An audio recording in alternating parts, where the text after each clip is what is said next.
Once again, Ashley, thank you for coming on tonight's show.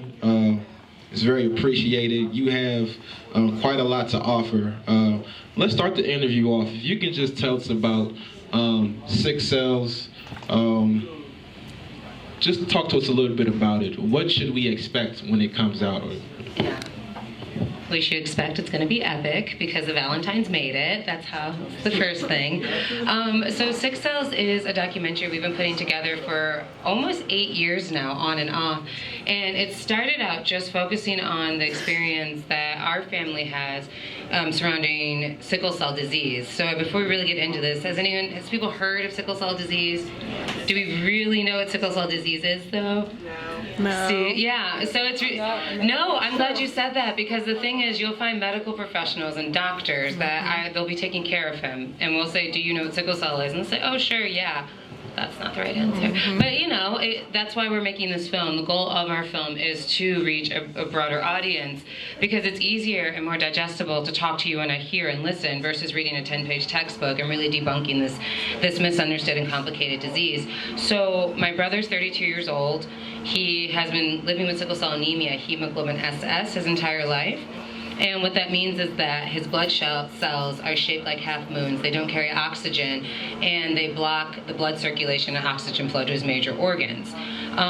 So what that means is, since a child, he has had extreme pain. That's the key token side effect of sickle cell, severe pain. And since pain is subjective, it gets confused and mistaken for lots of other things. So on top of the pain, he's had strokes, he's had seizures, he's had leg wounds, he has dead bones in both of his hips, his lower back. He has congestive heart failure. He's gotten tons of blood transfusions. He contracted hepatitis C from a blood transfusion. He has had acute chest syndrome, which is where the sickle cells block the blood flow to his lungs, and so his lungs shut down. I think we're fortunate because my mom is a medical professional, and she's been able to fight, because it's always a fight with sickle cell, so that people care for him.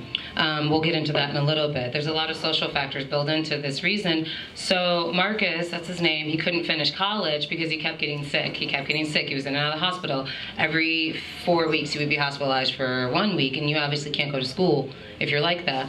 And so a film teacher, he was actually in school for film, a film teacher started to notice that he was gone, and there was another boy who had sickle cell in the class, and they were gone. They were kind of like flip-flopping gone. Every 2 weeks, one of them was out for 2 weeks. And so she asked why, and they said, sickle cell, and she said, well, what's that? And they got to talking, and then she said, you know, there needs to be a film made about this. People need to know what this disease is, because it's so common. It's so common, and it is devastating financially, health-wise, socially, and it affects the entire family unit. And so that's kind of where we're at now. We've initially started focusing on just the Valentines because we know us the best. But as I started researching it and as we started branching out, we just discovered the most resilient group of people. Sickle cell is a global disease. It affects people from the Mediterranean basin. We've met Italians, like white as day people with sickle cell. I was even taken aback. I was like, wait, what? You've got sickle cell too? Wow. And then within the Black community, just resilient people who just, get knocked down, have to get back up, and have to laugh, and have to forgive, and have to keep trusting this medical system that is just knocking them down, but that you have to, because who else is going to care for you? So it's really expanded into all these other stories, and kind of following Marqus as the center so that we can bring it back to one person. But it's gonna be good. It's gonna be good. Let's give Ashley a hand. That was beautiful. That was did you get your degree in marketing too? Because you really marketed that film really well. Yeah.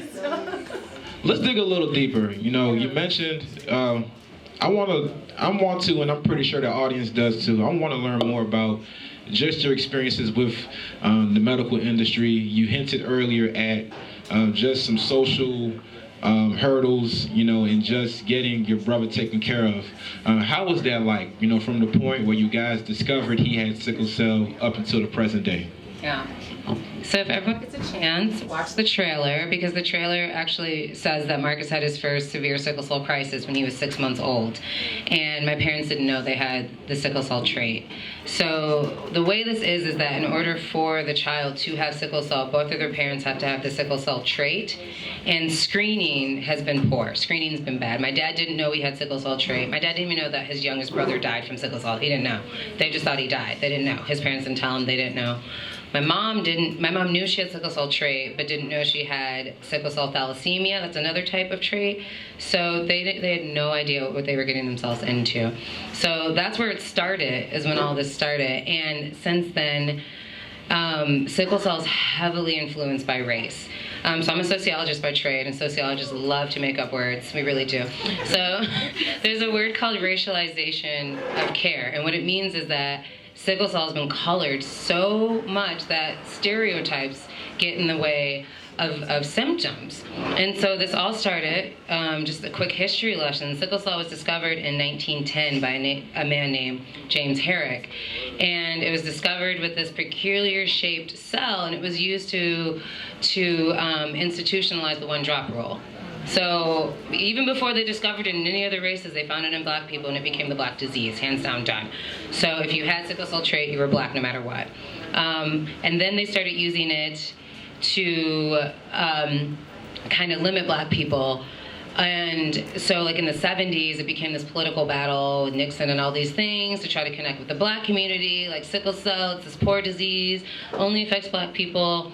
And so they were using it for policy to try to win votes. And at first I was like, great, we're channeling all this funding to the NIH, but because people don't really understand the disease and they're building in all these stereotypes, it really negatively affected the sickle cell community. So things happen where if you have the sickle cell trait, you can live with the trait just fine and not have any symptoms. But they were publishing research saying that if you had the trait, you couldn't fly, you couldn't join the armed forces. So people were losing their jobs, they couldn't join the military, they couldn't be pilots, they couldn't be all these things.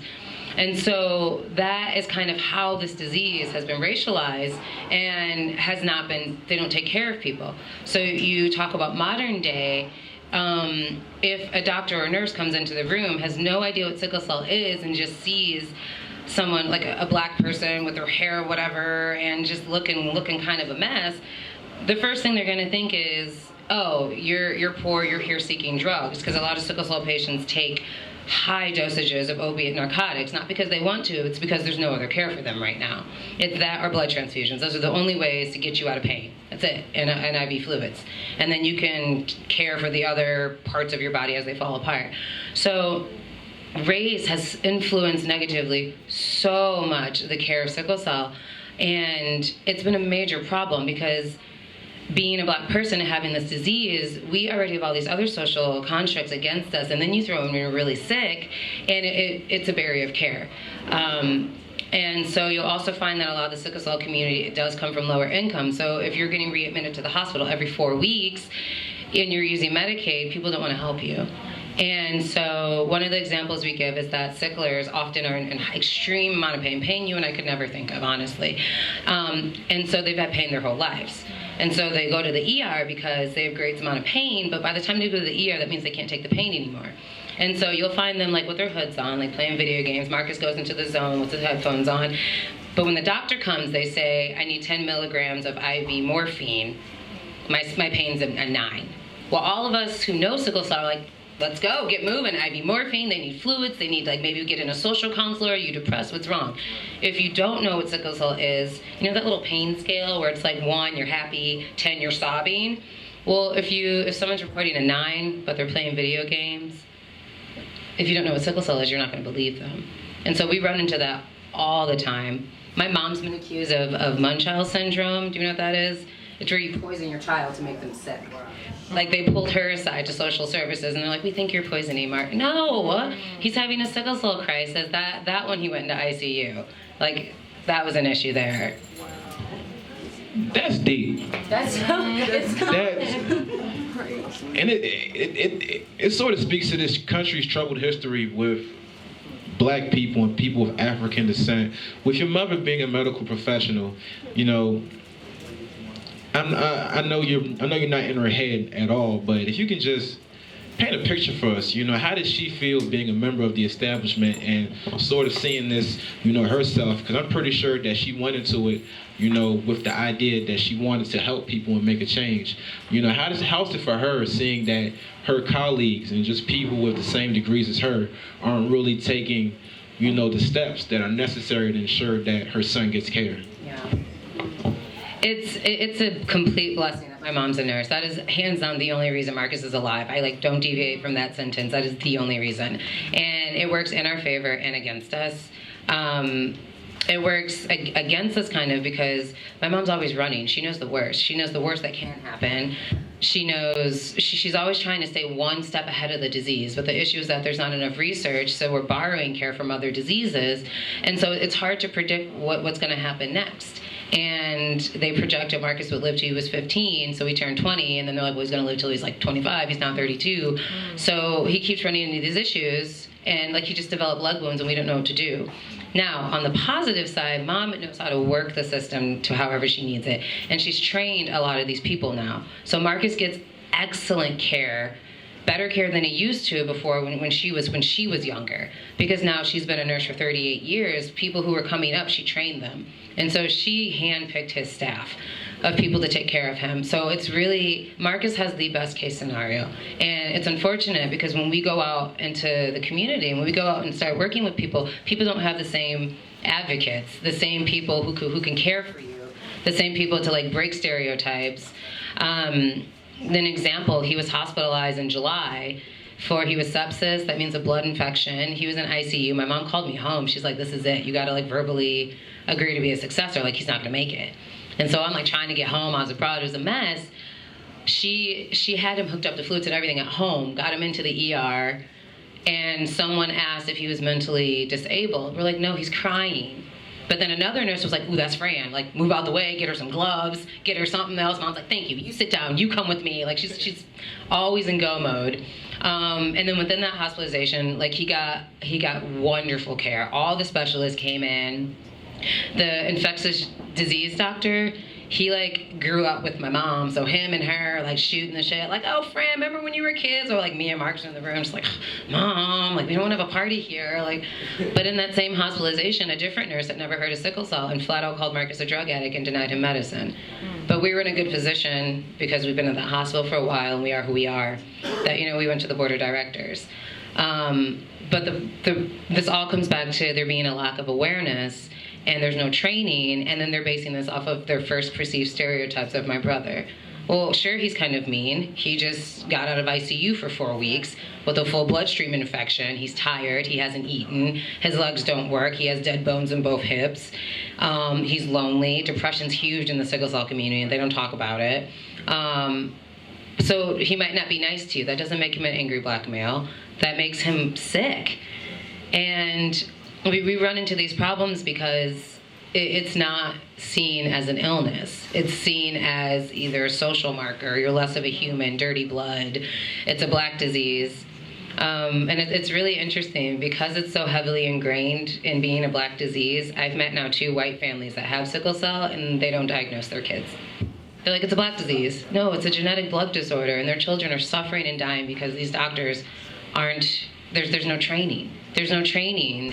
The message isn't out there that this is a genetic disease that so happened to be found during the time of slavery.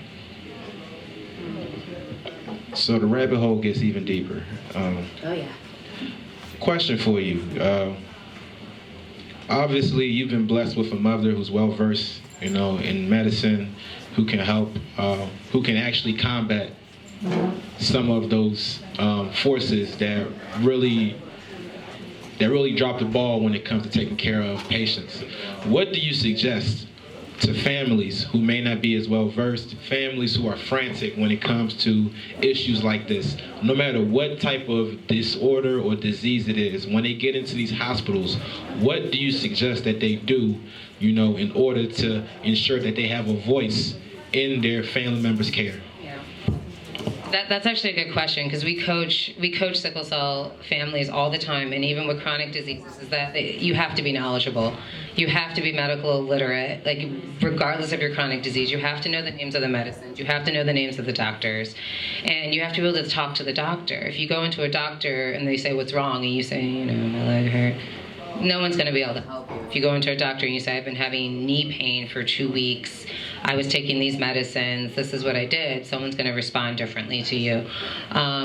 When it comes to false accusations or accusations of like drug addiction or any type of chronic disease that is unknown, it's very important to, one, stay calm, to know your rights, honestly, and then just don't stop. It's your health. Like, you really have to take your health into your hands, and then you really have to know how to talk about it. So I mean, we're our own biggest advocates. If you are sick, look for an advocate. There are resources at hospitals. There's hospital advocates. There's social workers. Like, call these people. That's why they're there. Because not everyone has. We call her Mama Fran. Everyone has a Mama Fran. I will say my dad's tagline was always like, "We gotta go to the hospital. Your mama's about to get arrested again." I'm like, here we go. But if she gets arrested, she's getting arrested for a cause, not because. And then she can't take care of us. Mom can't get arrested.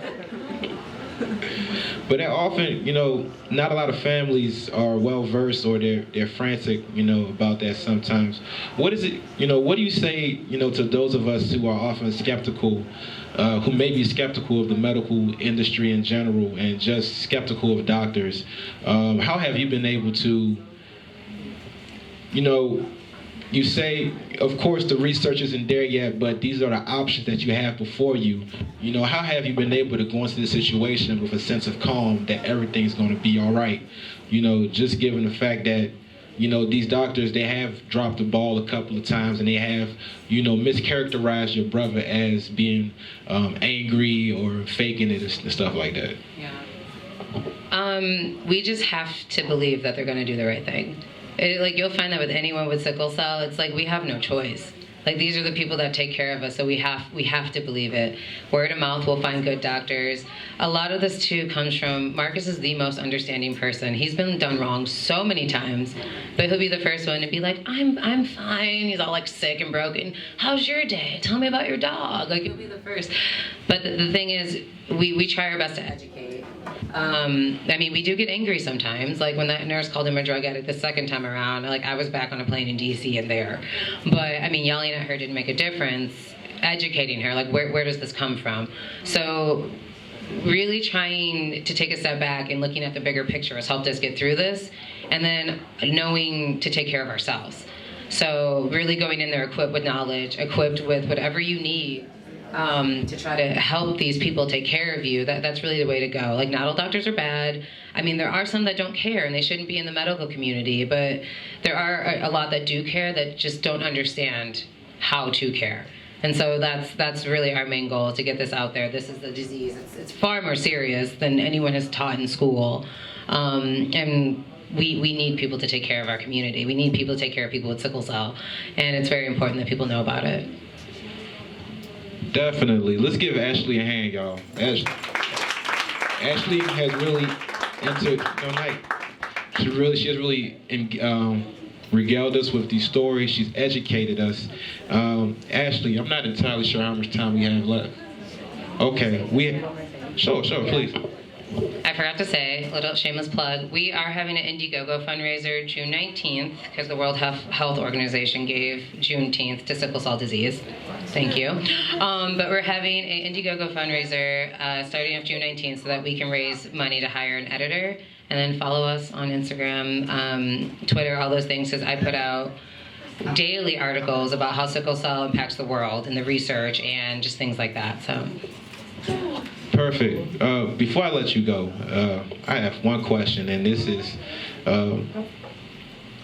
you're well versed in sickle cell. If you can just give us, as best as you can, the current landscape of the research. Has there been anything, groundbreaking that they found about the disease recently?